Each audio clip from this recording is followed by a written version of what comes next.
Good morning students. Last topic हमने किया था बायोट-सैवर्ट लॉ। तो आज हम कर रहे हैं कंपैरिजन कर रहे हैं बायोट-सैवर्ट लॉ का और कूलम्ब्स लॉ का। ठीक है, तो उसकी कुछ सिमिलरिटीज़ भी हैं और डिससिमिलरिटीज़ भी हैं। तो आज हम उसकी एक्सप्लेनेशन करते हैं। तो पहले मैं सिमिलरिटीज़ लेकर चल रहा हूँ। In both law of field at a point varies inversely as square of distance from the source to a point of observation। दोनों ही लॉ के अंदर हमारे पास inversely proportional to r square का यूज हो रहा है। तो ये उसकी सिमिलरिटी हो गई। आर क्या थी? सेपरेशन थी। तो ये क्या हो गया? Square of distance from the source two point of observation. दूसरा, वहाँ पर भी हम सुपरपोजिशन प्रिंसिपल का यूज़ करते थे, यहाँ पर भी हम सुपरपोजिशन प्रिंसिपल का यूज़ कर सकते हैं। तो ये उसकी सेकंड सिमिलरिटीज़ हो गई। Third, magnetic field is linearly related to current element. Magnetic field हमारे पास किसके साथ रिलेटेड है? करंट एलिमेंट यानी कि आइडियल के साथ। और इलेक्ट्रिक फील्ड किसके साथ रिलेटेड थी? हमारे पास चार्ज के साथ। तो ये तो थी इसकी कुछ सिमिलरिटीज़। अब पढ़ रहे हैं कुछ डिससिमिलरिटीज़ के बारे में। इसकी कुछ डिससिमिलरिटीज़ क्या है? Electric field is produced by a scalar source, यानी कि जो हम इलेक्ट्रिक फील्ड निकालते थे वो चार्ज की वजह से निकालते थे। E that is equals to Q1 Q2 by R square. तो वहाँ पर जो हमारे पास किसकी वजह से निकलती थी? चार्ज की वजह से निकलती थी। मैग्नेटिक फील्ड किसकी वजह से निकल रही है? एक वेक्टर सोर्स की वजह से, जो हमारे पास एक आइडियल वेक्टर के नाम से यूज़ कर रहे हैं।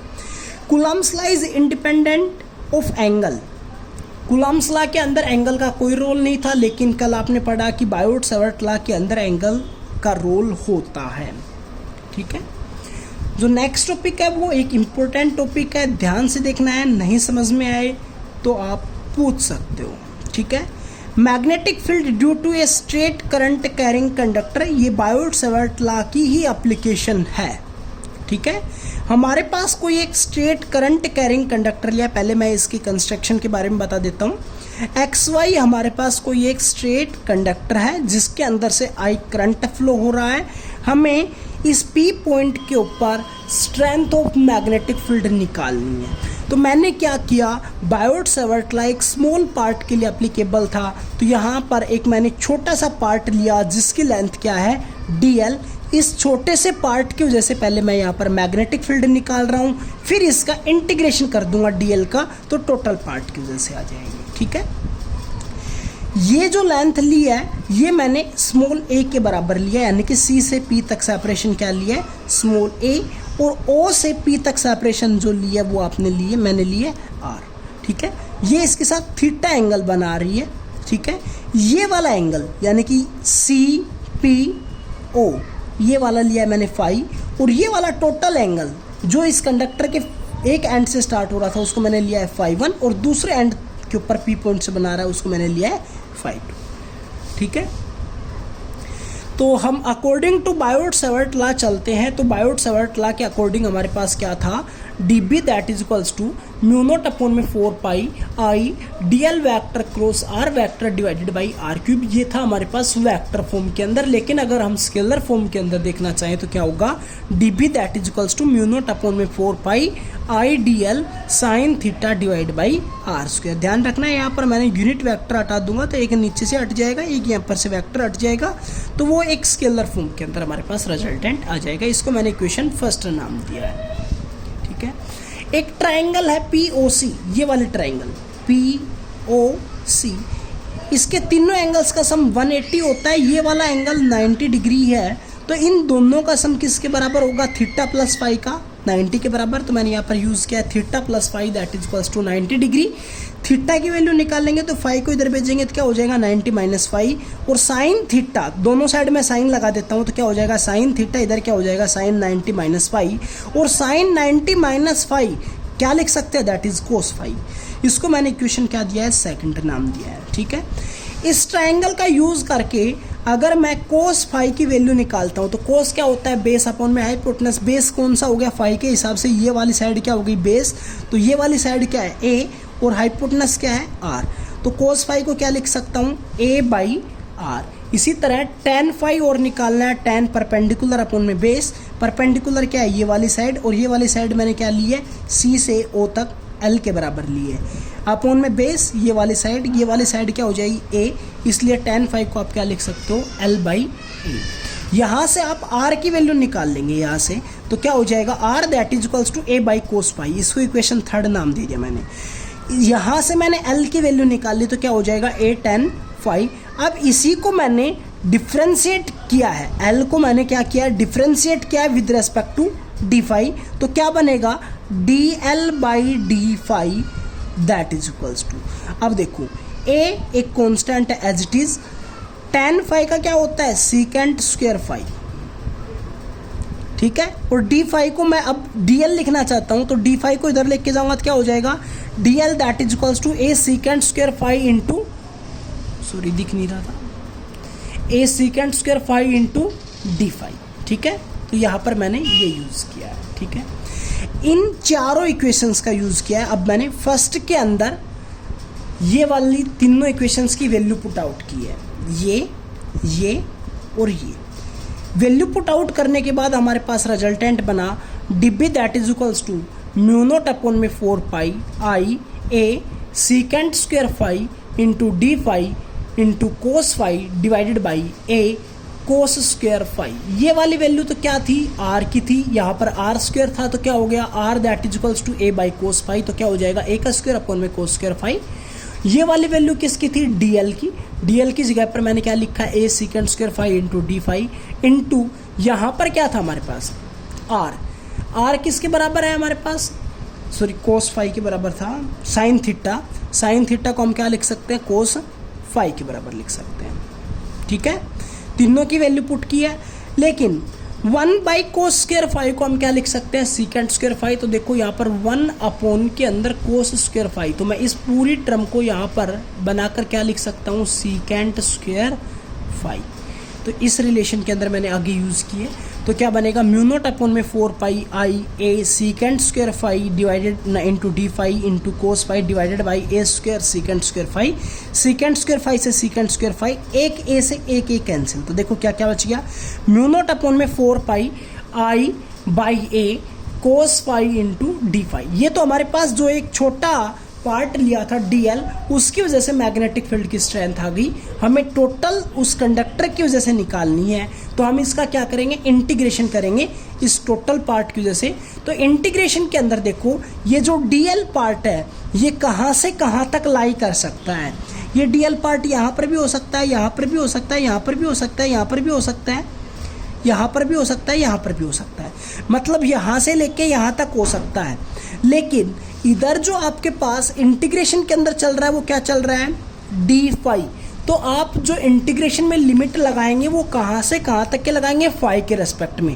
तो देखो ये वाला एक तो एंगल यहाँ से हो सकता है फाई 1, और ये वाला एंगल कहाँ पर हो सकता है फाई 2, यानी कि मिनिमम फाई 1 से लेकर फाई 2 तक चेंज हो सकता है। लेकिन एक बात का और ध्यान रखना है कि जो डीएल लेकर आपने रीडिंग ली है, जो फाई 1 की वैल्यू है वो उससे नेगेटिव में है, नीचे की तरफ ही है, ऊपर की तरफ होती तो हम पॉजिटिव ले लेते, लेकिन अगर उससे बैक लेके जाते हैं तो नेगेटिव हो गया, और जब नेगेटिव हो गया तो फाई 1 की वैल्यू लिमिट का क्या ली जाएगी, minus phi 1 to phi 2। D phi की जो लिमिट लेंगे वो कहाँ से कहाँ तक लेंगे, माइनस फाई 1 टू फाई 2, और ये वाली टर्म एज इट इज़ हमने क्या करेंगे, इसका इंटीग्रेशन करेंगे। तो इंटीग्रेशन में म्यू नॉट अपॉन में 4 pi I by a constant cos phi into d phi, cos phi का इंटीग्रेशन क्या होता है, साइन फाई, लोअर लिमिट और अपर लिमिट। अब लिमिट पुट करेंगे, तो लिमिट पुट कैसे करते हैं, पहले एक बार अपर वाली लिमिट पुट कर दीजिए, नेगेटिव का साइन लगा के लोअर वाली पुट कर दीजिए,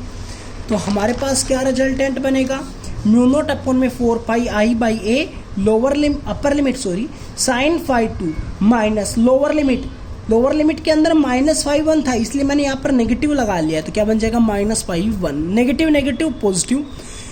तो हमारे पास रिजल्टेंट क्या बना, B that is equals to mu naught upon में 4 pi I by a sine phi 2 plus sine phi 1, ठीक है। इसके कुछ केसेस हैं, when conductor X Y of infinite length and P lies near the centre of conductor, अगर हम ये कह दें कि इसकी लेंथ इनफाइनाइट है और ये पी उसके सेंटर है, तो इसकी इनफाइनाइट लेंगे तो ये वाला फाई 2 वाला जो एंगल है ये तो 90 भी बनेगा इनफाइनाइट के ऊपर भाई 90 होगा।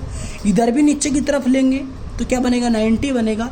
तो फाई 1 और फाई 2 की इस वाले केस के अंदर वैल्यू क्या हो जाएगी, जब इनफाइनाइट आती है और P सेंटर के अंदर लाई करता है तो दोनों की वैल्यू क्या हो जाएगी 90। इसके अंदर पुट किया तो साइन 90 प्लस साइन 90 1 + 1 यानी कि 2, तो क्या हो जाएगा रिजल्टेंट म्यू नॉट अपॉन में 4π2i/a के बराबर। उसी तरह दूसरा हमने पार्ट लिया है, इनफाइनाइट लेंथ ली है लेकिन P को हमने किसी एक एंड के नज़दीक ले रहे हैं। अगर ये P पॉइंट यहाँ पर ले लिया जाता और इसकी इनफाइनाइट लेंथ होती तो इधर वाला तो 90 डिग्री बन जाएगा ये फाई 1 की वैल्यू, लेकिन फाई 2 की वैल्यू क्या हो गई, ये वाली वैल्यू तो स्ट्रेट जा रही है तो फाई 2 तो 0 ही हो जाएगा। अगर मैं इस पॉइंट को यहाँ पर जोड़ता हूँ तो ये वाला एंगल कितना बना, फाई 2 की जगह पर 0 हो जाएगा।